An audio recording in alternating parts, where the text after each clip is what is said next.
The force experienced by charge kept in an electric field of intensity E. आपको पता होना चाहिए intensity E equals to F by Q होती है। Obviously F is equal to EQ, यानी कि right option EQ। The right option is C। तो सी जो है हमारा राइट ऑप्शन है। ओके, बढ़ते हैं आगे क्वेश्चन नंबर 2 पर। क्वेश्चन नंबर 2 हमसे कहता है the electric field E due to the point charge Q at the distance R would be. कोई भी इंटेंसिटी जो पॉइंट चार्ज के कारण है E is equal to 1/4πε0 Q by R square होती है। मीन्स E और आर स्क्वायर में इनवर्सली प्रोपोर्शनल का रिलेशनशिप है। Right option is B. B इसका राइट ऑप्शन है। Okay, third, if a dipole of dipole moment P kept inside a sphere, then total flux associated to it। किसी भी sphere में जब आप कोई डायपोल रख रहे हैं तो उस पर जितना पॉजिटिव चार्ज है उतना ही नेगेटिव चार्ज है।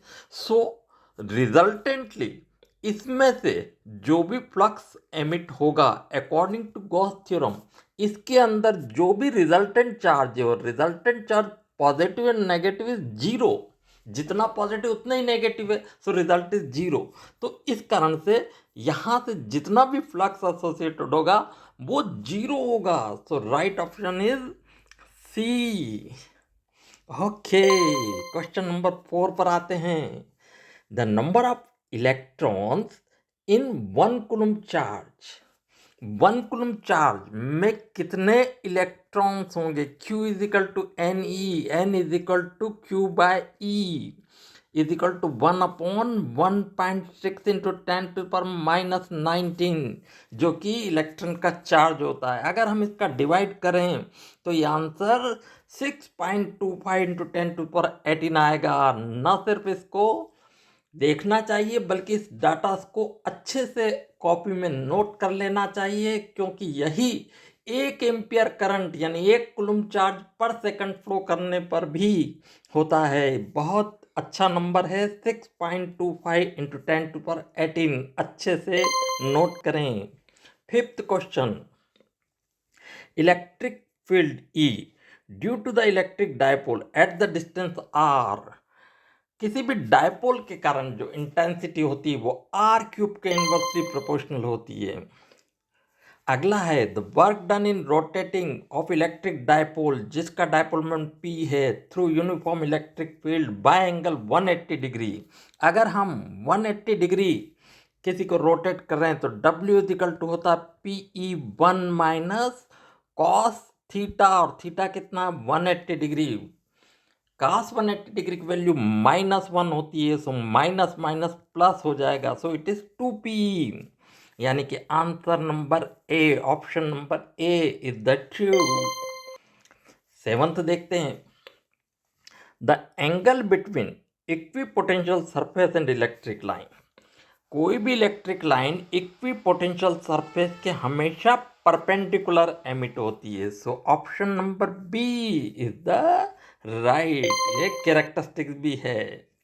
अगला है 2 point charges Q and -Q are at a distance 2a।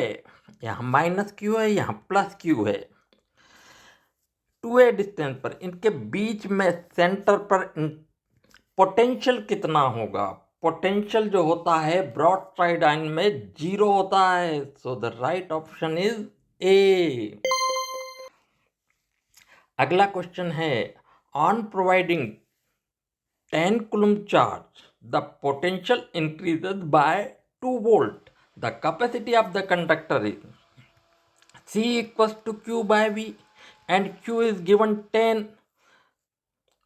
और कैपेसिटी दे रखी है हमको कितनी 2, और हमसे पूछा क्या है वोल्टेज दे रखा है, यानी 2 10/2 कैपेसिटी पूछी है। तो 2 5 जा इट्स अ 5, यानी 5F 5 फेरड इसका राइट आंसर होगा option number A is the true option. Okay, देखते हैं आगे। 10th, if two capacitors are connected in parallel, then which among them remain constant? अगर पैरेलली किसी कंडक्टर को कनेक्ट करते हैं तो पोटेंशियल दोनों पॉइंट्स के बीच सेम रहता है। So C option is the right option. The unit of electric field is electric field E is equal to F by Q। F by Q so Newton per coulomb इसकी unit हो जाएगी। ये MCQ type question थे 11। अब हम और आगे बढ़ते हैं और दूसरे टाइप के क्वेश्चन को देखने की कोशिश करते हैं। जो दूसरे टाइप के आ सकते हैं वो fill in the blanks type के आ सकते हैं। फिल इन द ब्लैंक्स में पहला क्वेश्चन कुछ इस प्रकार से, for single negative charge electric lines of force start from. Single negative charge के लिए इन्फिनिटी से आती हैं, तो स्टार्ट फ्रॉम इन्फिनिटी। सो हमारा ऑप्शन इन्फिनिटी होगा। The dielectric constant for metal, again it is infinity. Metal के लिए डाइलेक्ट्रिक कांस्टेंट की वैल्यू इन्फिनिटी होती है। 1 फेराड में 9 इंटू 10⁻11 स्टेट फेराड होते हैं। अगर नहीं पता है तो इसे कॉपी में नोट कर लें, इतने होते हैं। V is equal to W by Q, so W is equal to V Q, यानी कि कुलम के साथ आना चाहिए वोल्ट। जूल है W की यूनिट। अगला है intensity of electric field inside the spherical conductor. किसी भी स्फेरिकल कंडक्टर के अंदर इंटेंसिटी 0 होती है। Value of dielectric constant for air, air के लिए डाइलेक्ट्रिक कांस्टेंट हमेशा 1 होता है। Value of dielectric constant for water it is 80। No unit, इसकी कोई यूनिट नहीं होती है। The device use for measuring the charge is called gold leaf electroscope. अगर नहीं पता है तो नोट करें। The value of constant 1/4π0। अगर पता है बहुत अच्छी बात, नहीं पता है नोट करें 9 इंटू 10⁻9। केवल यूनिट जरूर लिखना है और वो है न्यूटन मीटर स्क्वायर पर coulomb square. The force on a charge Q placed in an electric field of intensity E। अब कितना फोर्स लगेगा? By natural F is equal to Q E.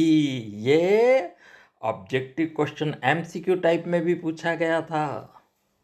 The SI unit of electric dipole moment, dipole moment Q into 2L होता है। Q की unit कुलुम और L की metre, so it is coulomb metre. ठीक है, कैपिटल C और small m भी लिखा जा सकता है, बट CM ना दिखे, स्मॉल c स्मॉल m पर सेंटीमीटर लगाई दिखाई देगा। ओके, आगे बढ़ते हैं। Intensity of electric field due to electric dipole at a distance r in end to end position is just double. जो एंड ऑन पोजीशन में इंटेंसिटी होती है वो ब्रॉड साइड ऑन पोजीशन की जस्ट डबल होती है। According to Gauss theorem the flux associated to close surface कितना होता है? गॉस थ्योरम पता ही होना चाहिए। It is 1/ε0 times. The SI unit of potential is volt, volt होती है SI unit. The fall of potential per unit length is called potential gradient। इसे हम potential gradient के नाम से जानते हैं। The work done in carrying the unit positive charge from one point to another at equipotential surface।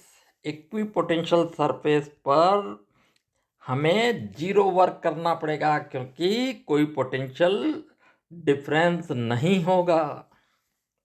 अगला है the SI unit of capacity, capacity के ऐसा यूनिट फेराड है।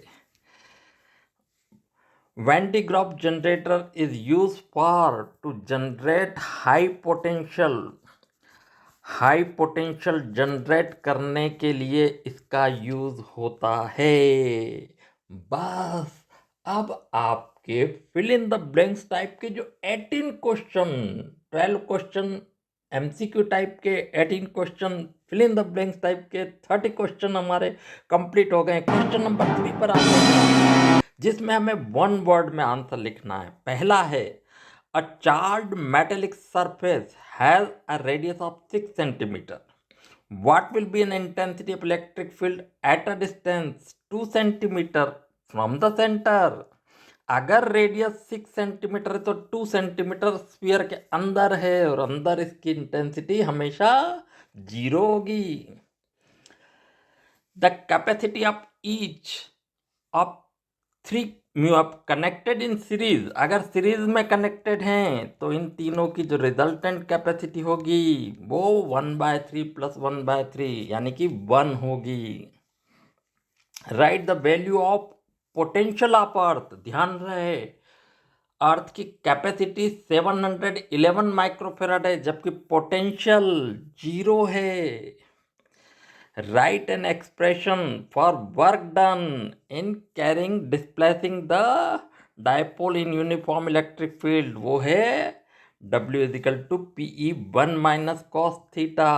ओके, आगे देखते हैं। 3 capacitors of capacity 1, 2, 3 microfarad connected in parallel. Write the resultant capacity. It is 1 + 2 + 3, that is 6 microfarad हो जाएगी। Right the value of epsilon not, ये ध्यान रखना है इतनी होती है, जिसे आप यूनिट को कूलम्ब स्क्वायर पर न्यूटन मीटर भी लिख सकते हैं। एप्सिलॉन नॉट की यूनिट को ये भी होती है फेरेड पर मीटर। ओके, आगे बढ़ते हैं। What is electric potential at any point due to dipole in broadside on position? Dipole के कारण ब्रॉडसाइड ऑन पोजिशन पर तो हमेशा 0 होता है।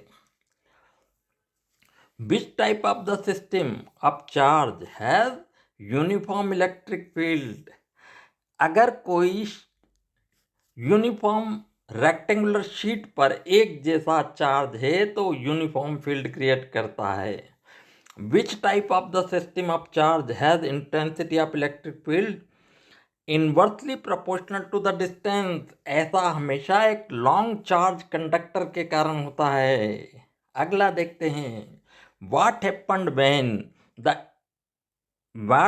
when instead of air paper piece placed in between the plates of capacitor? तो capacity increase हो जाएगी। बस वन वर्ड या वन सेंटेंस में आंसर देने वाले क्वेश्चन हो गए। अब match the column type question की बात कर रहे हैं। 1 फेराड में कितने होते हैं? 1 फेराड में 9 × 10⁻11 स्टेट फेराड होता है। कैपेसिटी ऑफ अर्थ यही यानी कि 711 माइक्रोफेराड होती है। Capacity of sphere of radius 9 km वाले रेडियस की कैपेसिटी 1 माइक्रोफेराड होती है। इसे प्रूव भी किया जा सकता है। फोर्थ है dimension formula of capacity. Capacity का डायमेंशन फार्मूला ये है। Dimension formula of dipole moment ये रहा। Dimension formula of potential difference ये रहा। Dimension formula of electric field की इंटेंसिटी ये है। आपको हर डायमेंशन फार्मूला लर्न कर लें तो ये ऑटोमेटिकली रिजॉल्व हो जाएगी। बस इतना सिंपल। अब निश्चित रूप से इसमें जितना भी पॉसिबिलिटीज बनती है उन्हें पूरी तरह से समेट लिया गया है। इसलिए अगर हम ईमानदारी से ऑनेस्टली इस प्रोसेस को इसे लिख लेंगे, कोई शक नहीं किसी भी सिचुएशन में ऐसा कोई ऑब्जेक्टिव नहीं हो सकता जो इलेक्ट्रोस्टैटिक्स से रिलेटेड हो और एग्जाम में नहीं हो। Good luck to all of students. Okay.